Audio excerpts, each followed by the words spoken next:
Full Tagalog Translation Khutbah Huzur, August 23, 2024. Alhamdulillah, ang Jalsa Salah ng Germany ay nagsisimula ngayon. Gusto sana akong makita ng mga miyembro ng Jamaat sa Germany sa Jalsa, ngunit likas sa tao ang mga pangangailangan ng katawan. Isa na rito ang kalusugan. Kinakailangan kong ipagpaliban ang paglalakbay patungong Germany. Ang napagkasunduan ay makiisa ko sa mga programa ng Jalsa Salah sa pamamagitan ng MTM mula dito. At dito ko na rin kakausapin ang mga dumalo sa Jalsa sa Germany. Ito ay magiging posible lamang sa tulong ng Allah, kaya't ipanalangin ninyo na bigyan tayo ng Allah ng kakayahan. Isa itong biyaya ng Allah na sa panahong ito ng mga teknolohiya, nagbigay siya ng mga paraan ng pagkikipag-ugnayan. Maraming tao ang gustong ipagkita, ngunit gagawa ang Allah ng paraan sa tamang panahon sa pamamagitan nito. Halos 70% ng layunin ng pagdalo sa Jalsa ay natutupad. Makikita ko ang mga tanawin doon, insyaallah.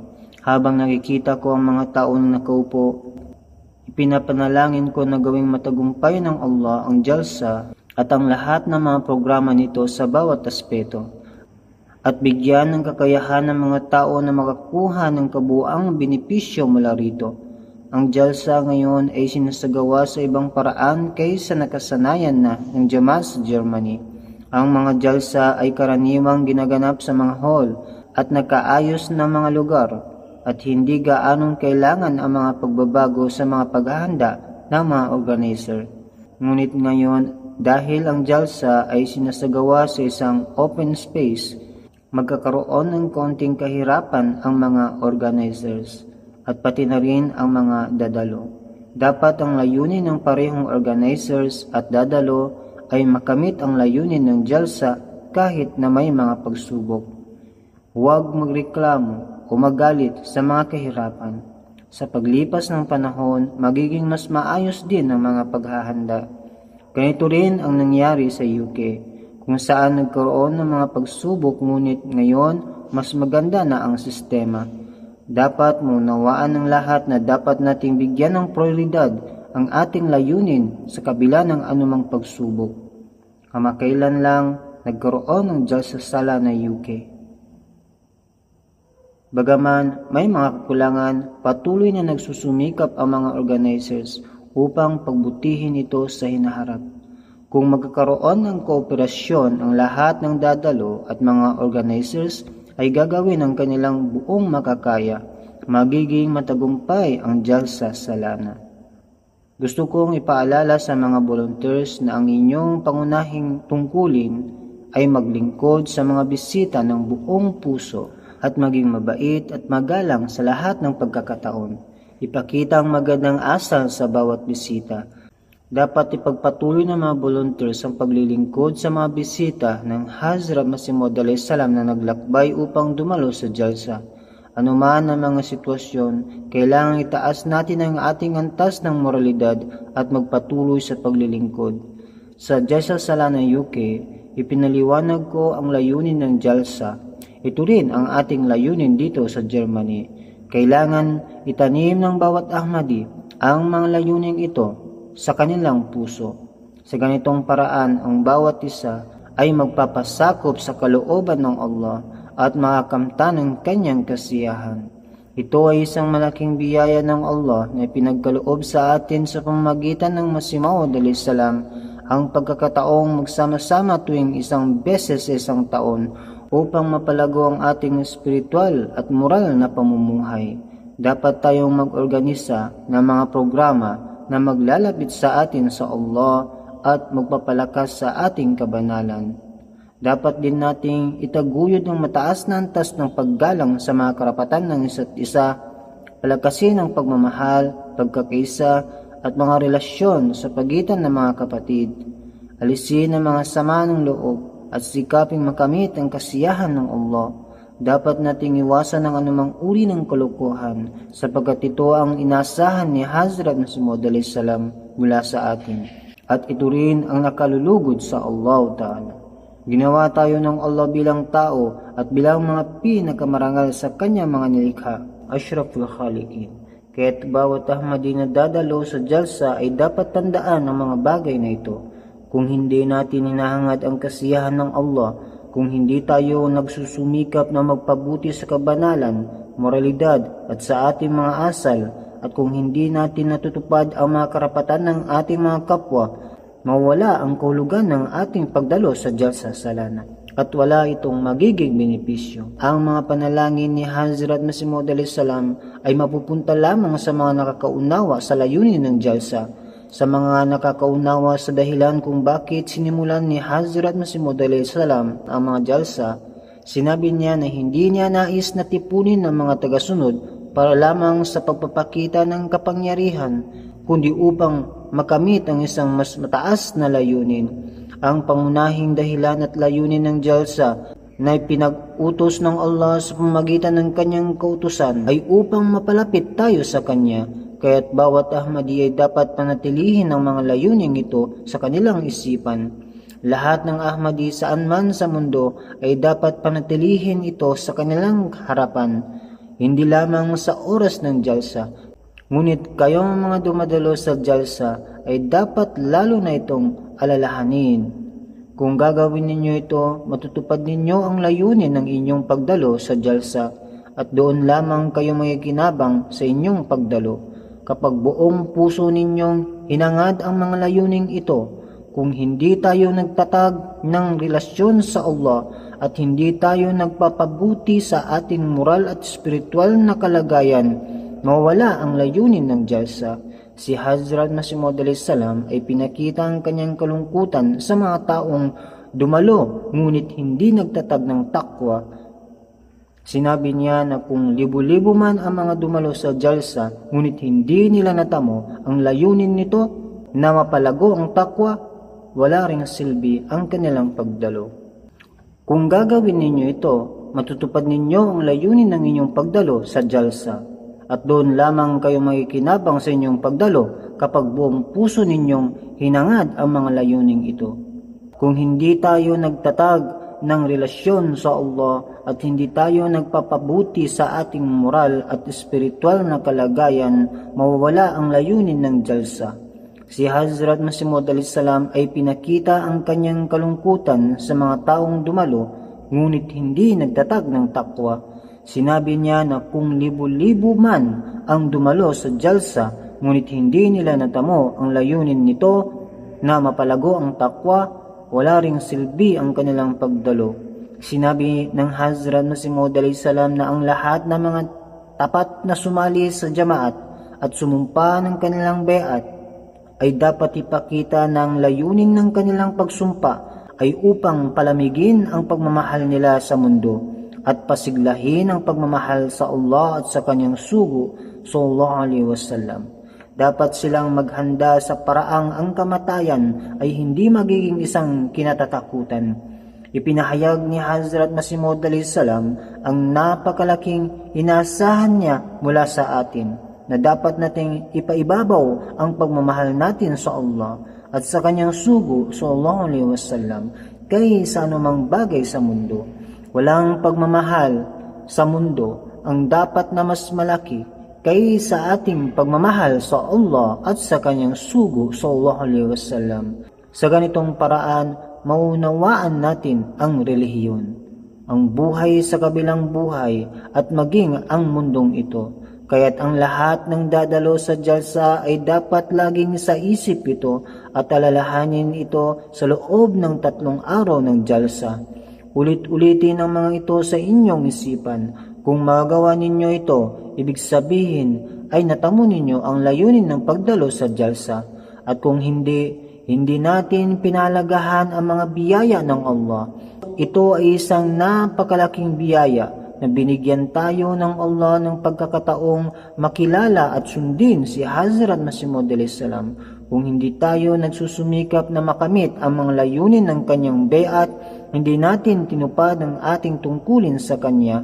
Ang mga bagay na ito ay dapat itanim sa isipan ng bawat isa na dumadalo. Dapat nating tandaan na ang mga biyaya ng mundong ito ay hindi dapat ilayo ang isang Ahmadi mula sa takwa at pagsamba sa Allah. Ang ating trabaho at mga biyaya ay hindi dapat maging sanhi ng ating pagkalimot sa Allah. Bagamat mas maganda ang kalagayan ng marami sa atin ngayon, dapat pa rin tayong maging mapagpasalamat sa Allah at patuloy na palaguin ang ating pagmamahal sa Kanya at sa Kanyang sugo sallallahu alaihi wasallam.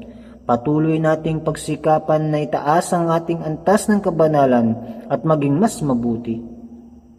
Ito ang tunay na layunin ng jalsa. Sinabi ni Hazrat Masih Maud alayhis salam na ito ay isang paraan lamang, isang pagkakataon upang mapalago ang takwa at espiritualidad.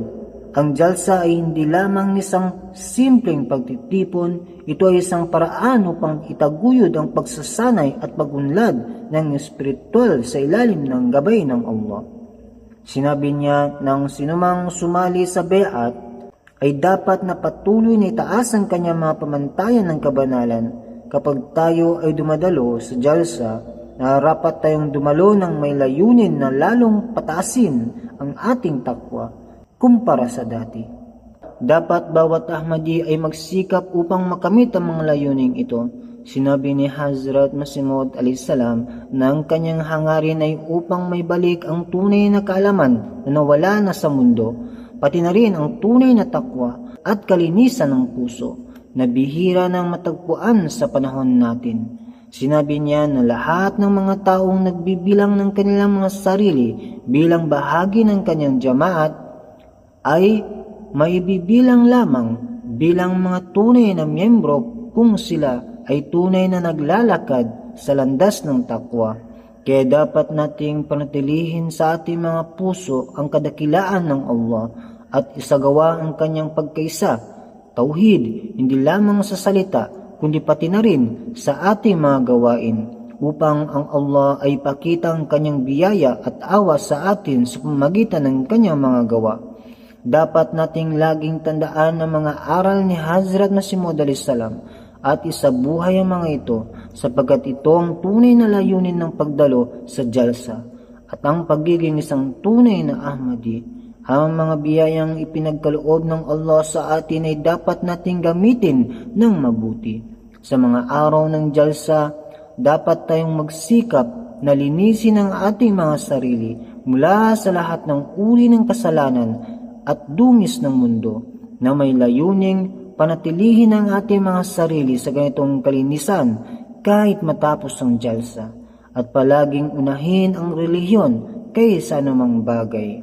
Sinabi ni Hazrat Masih Maud alayhis salam na ang mga miyembro ng kanyang jamaat ay yaong mga tunay na nagkakaroon ng takwa at kabutihan sa kanilang mga sarili at patuloy na nagsusumikap na itaas ang kanilang mga pamantayan sa lahat ng aspeto ng kanilang buhay.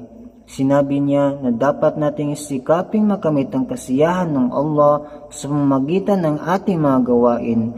Laging basahin ang ating mga dila ng pag-alaala sa Allah, zikir ilahi, at gugulin ang ating mga araw at gabi sa pagsamba, sa ibadah.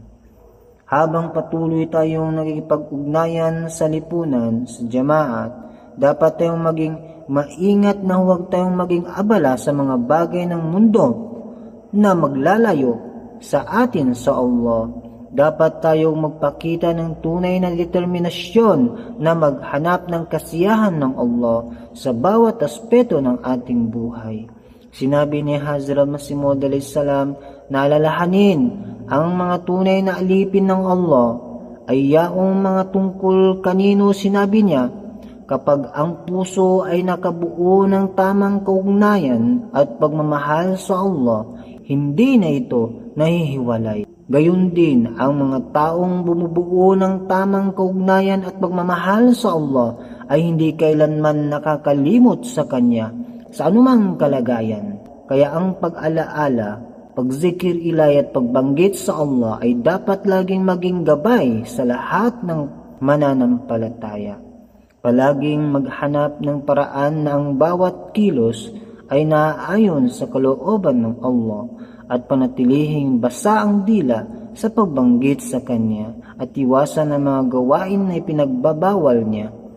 Laging isipin ng bawat galaw at pagpapahinga ko ay nasa harap ng paningin ng Allah, kaya't wala akong gagawing bagay na magdudulot ng kanyang galit.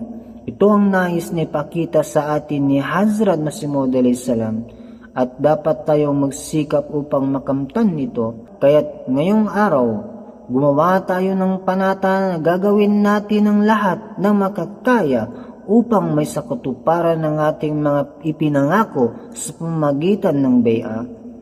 Gagawin natin ang lahat ng posible upang tuparin ang mga turo ni Hazrat Masih Maud salam at magsikap upang dalhin ang pananampalataya mula sa pagiging teorya tungo sa pagsasabuhay nito at hindi basta bababa ang ating pananampalataya dahil sa pagkahumaling sa makamundong bagay. Patuloy tayong magsasabuhay ng mga aral ng Quran upang tayo mapabilang sa mga pinakamahusay na ummah, sa ummah na binigyan ng Allah ng kabutihan, khairul ummah. At sa bawat kilos, itatag natin ang mga banal na alituntunin niya. Nangangako tayo na ang pananampalataya at mga aral na ito ay magiging bahagi ng ating mga puso at mga gawa magpakailanman, insyaallah. Lagi nating panatilihin ang ating mga dila na basa sa pagbanggit sa Allah, alinsunod sa kanyang utos na nagsasabing, Ya ayyuhallazina amanu zkurullaha zikran katsira. O mga mananampalataya, magbanggit ng marami sa Allah. Kaya't ipinagkaloob ng Allah ang biyayang ito upang ipaalala sa atin at upang sa mga araw na ito magkaroon ng pansin sa pagbanggit sa Allah at mga pagsamba sa ibada upang lumago ang ating takwa, pagkatakot sa Allah. Kaya't ipinagkaloob ng Allah ang biyayang ito upang ipaalala sa atin at upang sa mga araw na ito magkaroon ng pansin sa pagbanggit sa Allah, zikir ilahi at ibada upang lumago ang ating takwa.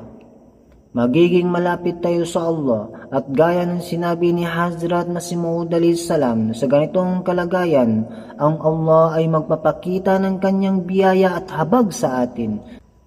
Sa gayon, ang biyaya at habag ng Allah ay magpapakita sa pamamagitan ng paglago sa takwa at isa sa mga paraan upang makamit ito ay sa pamamagitan ng pag-ibada at pagbanggit sa Allah, zikir ilahi. Sa okasyon ng jalsa, sinabi niya na ang layunin ng pagdalo dito ay upang magtamo ng spiritual na pag-unlad at sa isa sa pinakamahalagang paraan upang makamit ito ay sa pamamagitan ng ibada at pag-zikir ilahi. At sinabi ng Allah tungkol sa pagbanggit sa Kanya na isa sa mga dakilang pakinabang nito ay kung ikaw ay magbanggit sa Allah, babanggitin ka ng Allah. Kaya mapalad ang tao na binabanggit ng kanyang Panginoon, ang kanyang tagapaglikha. Kaya't sa mga araw na ito, ang bawat isa ay dapat magbigay pansin sa pagbanggit sa Allah, maging sila man ay mga lalaki o mga babae na nakikinig sa jalsaga o mga nasa iba't ibang lugar na naglilingkod. Ang mga bata, lahat ay dapat isa puso ito. Kung hindi natin bibigyan ng sapat na halaga ang ibada at ang zikir ilahi, hindi tayo magkakabuo ng tunay na kaugnayan sa kanyang kinatawan at hindi rin natin makakamit ang kanyang kaluguran. Gaya ng sinabi ng Hazrat Masih Maud salam, makikilala ka bilang bahagi ng aking grupo kapag ikaw ay lumakad sa mga landas ng takwa. Ito ay isang pahayag na dapat magdulot ng pagkatakot sa atin. Binabasa natin ito, naririnig natin ito, paulit-ulit itong sinasabi sa mga programa ng jamaat, ngunit minsan ay dinadaan lamang natin ito ng walang masusing pag-unawa o pansamantalang damdamin. Ang isang tunay na Ahmadi ay dapat laging magsaliksik at isa puso ang bawat salita ng ipinayo ng Hazrat Masih Maud salam sa kanya mga jamaat. dapat itong magbigay ng pag-aalab sa ating mga puso. Bagamat sinasabi natin kami ay Ahmadi, kung hindi tayo isinama ng Allah sa kanyang pinili, wala ring saysay ang ating claim na tayo ay Ahmadi, at ang ating pagdalo sa mga jalsa ay walang kabuluhan. Kaya sa mga araw na ito, magdasal tayo ng taimtim. Buuin natin ang ating ugnayan sa Allah at ituon ang ating sarili sa pagbanggit sa Kanya. Alisin ang kadiliman mula sa ating mga puso at paalisin ang kasamaan. Sa ganitong diwa, gusto kong hikayatin ang lahat. Sinabi ni Hazrat Masih Maud a.s. na kailangang mag-focus sa dasal at pagbanggit ng Allah, ibadat at zikir ilahi.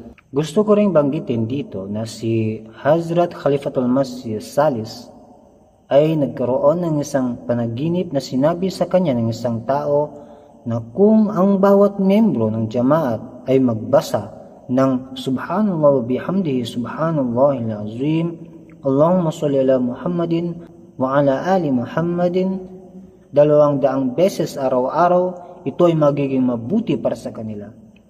Sinabi niya na ang mga nasa edad na 15 years old to 40 years old, sila mga khuddam, ay dapat din magbasa nito ng hindi bababa sa 100 times. Ang mga bata ay dapat din magbasa nito ng hindi bababa sa 33 times. Ang mga magulang ng maliit na bata ay dapat turuan silang magbasa nito ng 3 o 4 na beses. At kasabay nito ay magbasa ng 100 times ng Astaghfirullah. Gayon din, iminungkahi niya na magbasa ng 100 times ng Rabbi kulli shay'in khadimuka Rabbi fahfazni wansurni warhamni araw-araw, lalo na para sa mga individual at sa pangkalahatan para sa lahat ng oras. Ipinakita sa kanya sa espiritual na paraan na kung gagawin ito, kayo ay magiging ligtas sa isang matibay na kuta kung saan hindi makapapasok ang syaitan. Magiging walang puwang para makapasok si syaitan at mag-atake. Sa mga araw na ito, habang ang syaitan ay sinusubukang atakihin tayo sa iba't ibang paraan, ito ay isang paraan upang protektahan ang ating sarili. Hindi lamang sa mga araw ng kagipitan, kundi gawin itong bahagi ng ating pang-araw-araw na buhay. Dapat bigyan ng pansin ng lahat, mula sa mga bata, matatanda, kababaihan at kalalakihan, ang pagzikir ilahi o ang pagbasa ng mga ito. Isa pa, marami mga talumpati sa jalsa na naglalayong itaas ang ating kaalaman, disiplina at espiritual na paglago. Pakinggan ang mga ito ng mabuti at habang nakikinig, gawin itong pagkakataon upang manalangin at humingi ng tulong mula sa Allah. Sabihin sa Kanya, Ya Allah, dumating kami dito upang baguhin ang aming mga puso, ngunit hindi namin magagawa ito ng mag-isa. Kailangan namin ang iyong tulong. Kung hindi mo kami tutulungan, hindi namin makakamtan ang mga pamantayan ng iyong pagsamba. Kaya't manalangin tayo, O aking minamahal na Allah, sa iyong habag at biyaya, ligtas mo kami mula sa pagkawasak. Ibigay mo sa amin ang lahat ng kabutihan para sa layunin kung saan kami nagtipon dito. Ibigay mo sa amin ang iyong biyaya dahil wala kami magawa kung wala ang iyong tulong. Hindi lang dapat tayo maging mga tagapakinig ng kaalaman, kundi maging ang tagapagdala ng espiritual at moral na mga pamantayan na magdadala sa atin patungo sa Allah. Dapat natin itong isa puso at isa buhay at ipasa ang mga aral na ito sa ating mga anak. Kaya't kapag tinanggap natin ng mga programa ng jalsa ng may malinis na puso at sinubukan nating matuto, magkakaroon tayo ng kakayahang magdala ng pagbabago sa ating mga buhay. Ang pagbabagong ito ang maghahanda sa atin upang maging bahagi ng revolusyon na dinala ni Hazrat Masih Maud a.s. At bilang resulta, tayo rin ay magiging mga ahente ng pagbabago sa mundo. Kung hindi, patuloy na mababalot ang mundo sa kaguluhan at patungo sa pagkawasak. Gaya ng sinabi ko, si Satanas ay patuloy na umatake at kung hindi tayo makakahanap ng proteksyon, tayo rin ay lulubog kasama ng mundo. Walang makapagliligtas sa mundo maliban sa atin, ngunit kung hindi natin ito gagampanan, tayo rin ay lulubog kasama ng iba. Ito ay isang nakakatakot na pag-iisip. Ang bawat Ahmadi ay dapat mag-isip ng malalim at laging magbigay ng pansin sa layunin ng kanyang buhay at kung bakit siya sumali sa bay'a. Isa sa mga layunin ni Hazrat Masih Maud salam para sa Jalsa ay upang mapalapit ang mga tao sa isa't isa, upang mabuo ang pagmamahalan at pagkakaisa. Kung makamtan natin ito ng may tapat na hangarin, magiging tunay tayong bahagi ng jamaat na pinapangarap ni Hazrat Masih Maud salam. Kaya sa mga araw na ito, ituon natin ang ating sarili sa pagpapalago ng pagmamahal at kapayapaan sa ating mga relasyon. Subukan nating ayusin ang anumang alitan na maaaring nangyari, alang-alang sa kaluguran ng Allah. Huwag lamang iwasan ng mga walang kabuluhang bagay, kundi aktibong lumikha ng isang kapaligiran ng pagmamahal at pagkakaunawaan. Hindi lamang natin dapat iwasan ang alitan, kundi dapat nating patawarin ang mga dating hidwaan. Maging handa tayong magpakumbaba at magpatawad, alisin ang ating mga personal na galit. Maraming reklamo ang dumarating sa akin na sa maliliit na bagay lamang ang mga tao ay agad na nagtatalo. Hindi ito nararapat, lalo na sa jamaat. Sa huling jalsa, binanggit ko rin ito, bigyan ng pansin ang bagay na ito. Minsan, ang jamaat ay kailangang magbigay ng mga parusa alang-alang sa kapakanan at dignidad ng jamaat. Kahit masakit ito para sa iba, ito ay kailangang gawin upang protektahan ang pagkakaisa ng jamaat.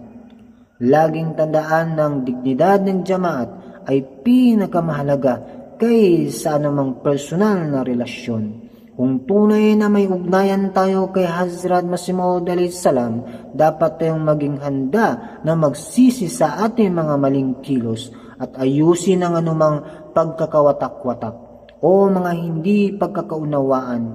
Hindi lamang natin dapat buuin muli ang mga relasyong ito, kundi dapat tayong maging mga tagapagtaguyod ng pagmamahalan at kapayapaan. Magsikap tayong sundin ang utos ng Propeta sallallahu alaihi wasallam na nagsasabing isang tunay na Muslim ay hindi nagdudulot ng anumang kapinsalaan sa kanyang kapwa Muslim, maging sa salita o gawa. Kaya't sa mga araw na ito, habang tayo ay nagtitipon para sa kaluguran ng Allah, itaas natin ang ating mga kamay sa dasal at patuloy na manalangin na bigyan tayo ng Allah ng kumpletong pananampalataya at tulungan niya tayong sundin ang kanyang mga utos ng buong puso. Amin. Huwag kailanman hayaan ng ating mga aksyon ay lumihis mula sa pagsunod sa mga tuntunin ng jamaat. Sa isang banda, tayo ay nagsusumikap na maging bahagi ng jamaat na nakatala sa kalangitan, ngunit sa kabilang banda, hindi natin maaaring ipagwalang bahala ang mga lituntunin na itinatag ni Hazrat Masih Maud salam at ng kanyang mga khalifa. Hindi maaaring mangyari na tayo ay magpakita ng pagkukunwari. Ang mga taong tunay na nagbababa ng kanilang mga sarili sa harapan ng Allah ay hindi magkakaroon ng ganitong mga pagkukunwari. Kaya sa mga araw na ito, linisin natin ang ating mga puso mula sa mga mantsa sa pamamagitan ng taimtim na dasal at pagsisisi. Pahalagahan natin ang pagkakataon na ibinigay ng Allah sa atin. Kung tayo ay dumalo sa jalsa para sa espiritual na pagpapabuti at hindi bilang isang anyo ng pampalipas oras, tulad ng sinabi ni Hazrat Masih Maud salam ng jalsa ay hindi isang festival, kung gayon ito ay magkakaroon ng paglilinis sa ating mga puso. Minsan sa buhay ng isang ordinaryong Ahmadi, maging sa mga araw pagkatapos ng isang sesyon, nagkakaroon ng mga hindi pagkakaunawaan at alitan kahit na sa mga namumuno. Sa ganitong kalagayan, kung nasa isip natin kung ano ang layunin ng sesyon, bawat Ahmadi ay magsisikap na tapusin ang kanilang mga alitan. Kung may anumang mapait na kalagayan na lumitaw, dapat din nilang itong subukan na alisin. Isipin na kailangan nating ipakita ang mabuting asal sa lahat ng oras at alang-alang sa Allah. Dapat nating subukang alisin ang ating mga personal na hinanakit at maging kapatid sa isa't isa. Sa pamamagitan ng pagtupad sa pangako na maging mabuting magkakapatid, ang mga pamantayan ng mabuting asal ay dapat na kitang-kita sa mga nagbibigay ng serbisyo dahil bilang mga manggagawa at leader, sila ay may mas malaking pananagutan. Dapat ay mas mataas ang kanilang antas ng pagpapasyensya. Kung may pagkakamali man laban sa kanila, dapat nila itong tiisin at huwag sumagot ng masama o magalit. Kapag ginawa ninyo ito ang mataas na antas ng asal na nasa inyong mga puso. Ito rin ang magiging halimbawa para sa iba. Kaya kung ang isang leader ay turing ang kanyang sarili bilang isang lingkod at lahat ng manggagawa ay turing ang kanilang mga sarili bilang mga lingkod at ang mga miyembro ng komunidad ay tingnan ang kanilang mga leader bilang mga manggagawa na itinalaga ng khalifa ng panahon upang patakbuhin ang jamaat. Ang mga relasyon ay laging puno ng pagmamahal at pagkakaisa. Sa ilalim ng patnubay ng khalifa ng panahon, tayo ay magiging tagapaghatid ng tunay na mensahe ng kapayapaan at kaligtasan sa mundo, magdudulot ng isang revolusyon at tutuparin ang misyon ni Propeta Muhammad Mustafa sallallahu alaihi wasallam. Lalakbay tayo sa mga landas na nais ni Propeta Muhammad sallallahu alaihi wasallam na tahakin natin at makakamit ang mga antas na itinuro niya upang marating natin. Sa isang bahagi, sinabi niya, "O maswerteng mga tao, tanggapin ninyo ng buong puso ang katuroang ibinigay sa akin para sa inyong kaligtasan." Ibig sabihin, nakamit ninyo ang isang hakbang ng kasaganaan sa pamamagitan ng pagtanggap sa akin at pagiging bahagi ng aking jamaat. Ngunit ngayon, isabuhay ninyo ang katuroang ito at upang ang mga katangian ng inyong kasaganaan ay luminaw. Sinasabi niya na kilalanin ninyo ang Diyos bilang nag-isang walang kapareha. Huwag ninyong yugnay ang sinuman sa Kanya, kahit sa mga bagay sa lupa. Sinasabi niya ng Hazrat Masih Maud alayhi salam, hindi kayo pinagbabawalan ng Diyos sa paggamit ng mga dahilan ng mundo, ngunit ang sinumang magtiwala sa mga dahilan ng hindi kasamang Diyos, siya ay nagiging isang musyrik. Mula pa noong unang panahon, sinabi ng Diyos na walang kaligtasan maliban sa pagiging dalisay ng puso. Kaya magpakadalisay kayo ng puso at alisin ang mga puot at galit mula sa inyong mga puso. May maraming uri ng masasamang katangian sa makasariling kalikasan ng tao. Ngunit ang pinakamasama sa lahat ay ang kayabangan. Kung walang kayabangan, walang sinuman ang manatiling hindi naniniwala. Kaya't maging mapagpakumbaba kayo sa puso at magpakita ng pakikiramay sa sangkatauhan, lalo na kapag sinasabi ninyo sa kanila ang daan patungo sa kaligtasan. Ibig sabihin, sinasabi natin ang Islam ang relihiyon na magbibigay ng kaligtasan. Kaya kapag sinasabi natin ang kaligtasan ay matatagpuan sa Diyos, kailangan din nating ipakita sa iba ang daan patungo sa kaligtasan. Magpakita kayo ng malasakit sa sangkatauhan habang ipinapahayag ninyo sa kanila ang landas ng kaligtasan. Ang inyong pagpapahayag ng katotohanan ay magiging mabisa lamang kung kayo ay tutulong sa kanilang ikabubuti sa mundong ito. Tapatin ninyo ang mga utos ng Diyos ng may takot sa puso dahil kayo ay tatanungin tungkol sa mga ito. Manalangin ng taimtim sa inyong mga dasal upang hilain kayo ng Diyos patungo sa Kanya at linisin ang inyong mga puso sapagkat ang tao ay mahina. Lahat ng masasamang bagay na aalisin ay naalis lamang sa pamamagitan ng kapangyarihan ng Allah. Sinabi niya na hanggat hindi nakakatanggap ang tao ng kapangyarihan mula sa Allah, hindi niya magagawang alisin ang anumang masama sa kanyang sarili. Ang Islam ay hindi lamang tungkol sa pagbigkas ng kalima, ang pahayag ng pananampalataya bilang isang ritual, kundi ang tunay na kahulugan ng Islam ay dapat ng inyong mga kaluluwa ay bumagsak sa harapan ng Diyos at yakapin ang kanyang mga utos mula sa kaibuturan ng inyong mga kaluluwa. Ang inyong pananampalataya ay dapat mangibabaw sa inyong buhay kaysa sa inyong makamundong gawain. Ibig sabihin, kailangan ninyong unahin ang relihiyon bago ang mga makamundong bagay.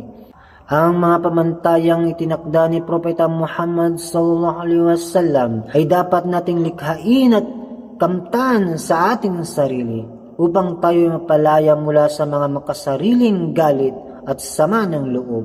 Ito ang napakagandang pagkakataon, lalo na sa mga araw na ito, upang magsumikap na palayain ang ating mga sarili mula sa mga tao.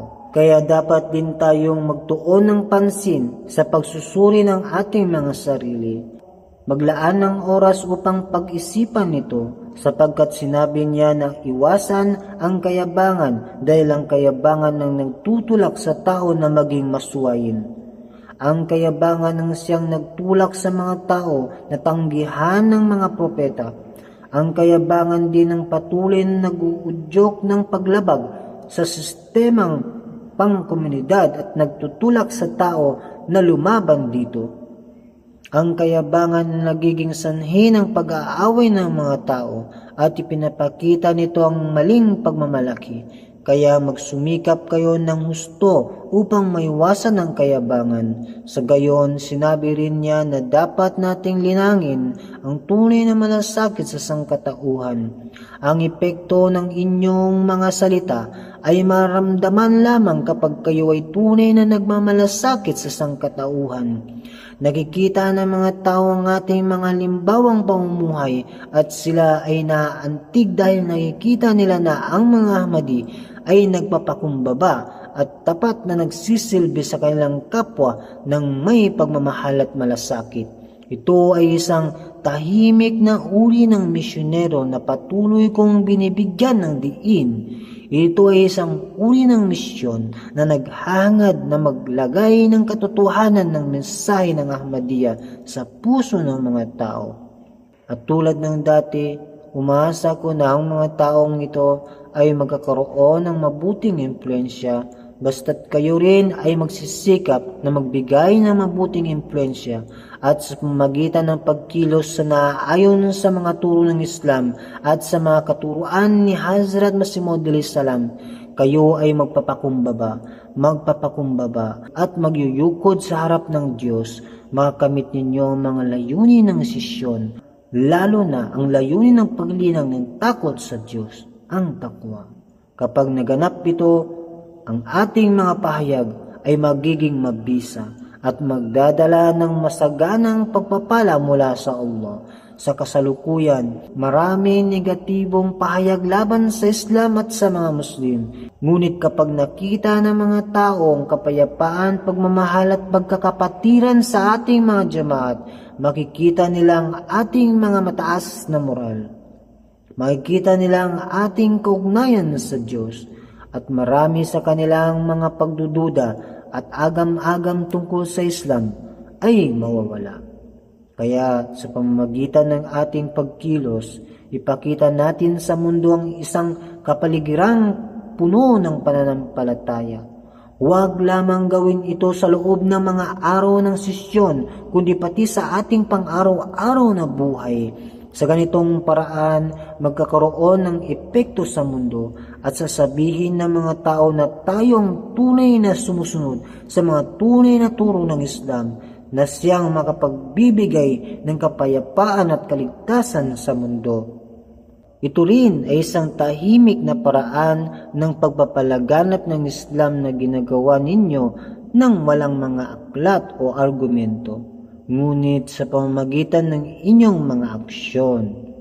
Kung makakamtan natin sa ating mga buhay ang tunay na halimbawa ng mga turo ng Islam, magiging tapat tayo sa ating panunumpa ng pagsunod sa Khalifa at magiging tagapaghatid ng mabuting balita. Ang biyaya ng pagsapi kay Hazrat Masih Maud salam ay makakamtan lamang natin kapag inilagay natin ang relihiyon bago ang mundo. Hindi tayo magiging tagapagpatupad lamang ng mga walang laman na sigaw. Sa kanyang pagmamahal at pagkabalisa para sa kanyang jamaat, si Hazrat Masih Maud salam ay nagbigay ng mga payo. Narito ang isang halimbawa mula sa kanyang mga sinabi. Sinabi niya, "Ako ay laging nananalangin at patuloy na mananalangin hanggat ako'y nabubuhay, at ang aking dasal ay naway linisin ng Diyos ang mga puso ng aking jamaat at iharap sila sa kanyang biyaya at alisin ang lahat ng kasamaan at puot mula sa kanilang mga puso at ipagkaloob sa kanila ang tunay na pagmamahal sa isa't isa. At naniniwala ko na hindi hayaan ng Diyos na ang aking mga dasal ay mawalan ng kabuluhan. Oo, nananalangin din ako na kung may isang tao sa aking jamaat na ayon sa kaalaman at layunin ng Diyos ay tinakdang hindi makakamit ang tunay na kalinisan at takot sa Allah, naway alisin siya ng Diyos mula sa aking jamaat tulad ng pagkakahiwalay niya sa Diyos, at palitan siya ng isang taong may malambot na puso at may tunay na hangarin para sa Allah Ta'ala." Kung nais nating maging bahagi ng mga dasal ni Hazrat Masih Maud salam, kailangan nating palakasin ang ating sarili. Kung hindi, sinabi niya na kung wala ito, wala tayong tunay na kaugnayan sa kanya dahil nais niyang makasama lamang ang mga matuwid at totoo. Kaya't habang ang mga dasal na ito ay nagbibigay sa atin ng pag-asa at inspirasyon upang maging mabuti, nagbibigay rin ito ng babala na kung hindi natin isasabuhay ang kabutihan, mawawalan tayo ng kaugnayan kay Hazrat Masih Maud at Imam Mahdi salam. Huwag maging Ahmadi sa pangalan lamang at pagkatapos ay makakamit natin ang galit ng Diyos imbes ng kanyang mga biyaya. Naway ilayo tayo ng Diyos sa gayong kapahamakan. Nauzubillah min zalik. Ang nais ko lang sabihin ay sa mga araw ng sesyon, bawat manggagawa at bawat kalahok ay dapat bigyang pansin ang kapaligiran. Sa mga kasalukuyang sitwasyon, maaaring samantalahin ng mga mapangahas ang mga pagkakataon kaya't maging maingat sa seguridad. At naway makamtan natin ng lahat ng mga biyaya ng sesyon at naway maprotektahan ng Diyos ang bawat isa. Manalangin din tayo para sa kaligtasan ng ating bansa at ng mundo. Kapag tapat nating isinasabuhay ang mga utos ng Allah, magtatamo tayo ng kanyang kasiyahan at makakamtan natin ang tunay na pagpapala ng Islam. At si Hazrat Masih Maud salam na siyang dumating bilang tagapaglingkod ni Hazrat Muhammad Mustafa sallallahu alaihi wasallam upang isulong ang muling pagkabuhay ng Islam at ipalaganap ang mga turo ng Islam, ay natutupad ang kanyang layunin. Kapag ang ating mga layunin ay magkatulad sa mga layuning ito, ang Diyos ay makikinig din sa ating mga panalangin at tayo ay magiging kasangkapan sa paggabay sa mundo. Naway pagkalooban tayo ng Diyos ng kakayahan upang makinabang tayo sa mga biyaya ng sisyon. Naway ang Diyos ay laging magbuhos ng kanyang biyaya sa atin, hindi lamang sa mga araw ng sisyon, kundi sa lahat ng oras. Naway patuloy na bigyan tayo ng Diyos ng pagkakataon na manalangin at humingi ng tawad. Ang pagsasanay na iminungkahi ko tulad ng pagbabasa ng Durud Sharif, salawat ng 200 beses at istighfar ng 100 beses araw-araw ay isang bagay na dapat nating bigyang pansin. At ito ay hindi lamang para sa 3 araw ng sesyon, kundi dapat itong maging isang patuloy na kasanayan para sa bawat Ahmadi. Ang mga ina ay dapat hikayatin ang kanilang mga anak na patuloy na gawin ito, naway bigyan tayo ng Diyos na kakayahan na isagawa ito. Ang mga tagapamahala ng sesyon ay nagpadala sa akin ng mensahe na mayroon ding mga eksibisyon na isinasagawa. Tignan ninyo ang mga eksibisyon. Tignan ang mga eksibisyon at makinabang sa mga ito upang maunawaan kung paano ang mga biyaya ng Diyos ay patuloy na bumubuhos sa atin. Naway bigyan tayo ng Diyos ng kakayahan na gawin ito. At sa mga araw na ito, lalo na sa Germany kung saan nakikita ko ang malaking bilang ng mga dumadalo, kayo ay magtuon ng pansin sa mga panalangin at sa pag-aalala sa Diyos, ibadat at zikir ilahi. Naway biyayaan ng Allah Ta'ala ang bawat isa ng kanyang mga pagpapala. Amin.